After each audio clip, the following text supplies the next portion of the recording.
অনেক বেশি সুস্বাদু এবং দেখতে লোভনীয় ডিমের কোরমাটা আমি যেভাবে খুব সহজে রান্নাটা করে নিয়েছি ওইটাই আজ আপনাদের মাঝে শেয়ার করার চেষ্টা করব।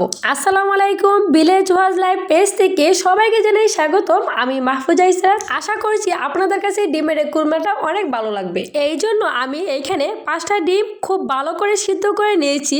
এখন একটা কাঁটা চামচ দিয়ে ডিমগুলোকে ছিদ্র করে নিব, এতে করে ডিমের ভিতরে যেমন খুব ভালো করে মশলা ঢুকবে, ঠিক তেমনি ডিমটা যখন বেজে নিব ফুটে ওঠার আর ভয় থাকবে না। সামান্য পরিমাণে লবণ ডিমের গায়ে ভালোভাবে মেখে নিয়েছি।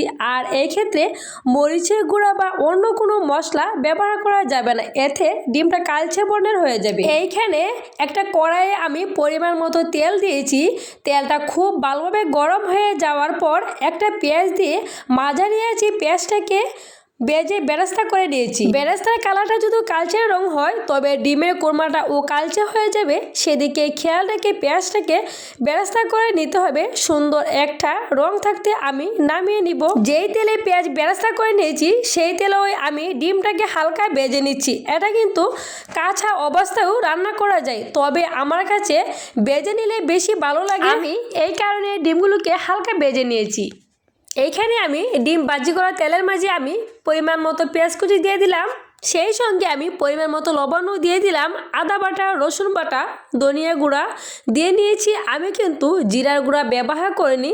বাদাম বাটাও দিয়ে নিয়েছি 1 চামচ পরিমাণ। কাঁচা বাদামের গন্ধটা কিন্তু অনেক সময় থাকে, এক্ষেত্রে একটু সময় নিয়ে কষিয়ে নিতে হবে।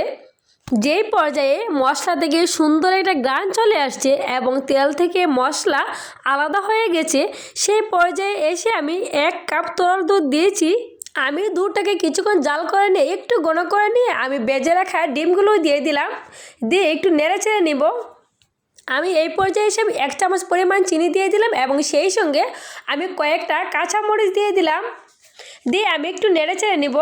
খুব বেশি শাহি ফ্লেভার চাইলে ঘি আর কেওড়া জল দিয়ে নিতে পারেন, তবে এইভাবে অসম্ভব মজার হয় খেতে। আমি এইখানে পেঁয়াজের বেরেস্তাটাও দিয়ে দিলাম আমি ডিমের উপর। সব শেষে আমি নেড়ে চেড়ে আমি কিছুটা পাউডার দুধ দিয়ে দিলাম, যাতে একটু ঘন ঘন হয়, ক্রিমি ভাব চলে আসে এবং খেতে অসম্ভব মজার হয়। এবং আমি সেই পর্যায়ে এসে আমি চুলাটা বন্ধ করে দিয়েছি, পরে কিন্তু আরেকটু ঘন হয়ে যাবে। আপনাদের কাছে আমার এই সহজ রেসিপিটা যদি ভালো লাগে তাহলে প্লিজ একটা লাইক দিয়ে দিবেন, সেই সঙ্গে কমেন্টে আপনাদের মতামতটা জানিয়ে দিবেন।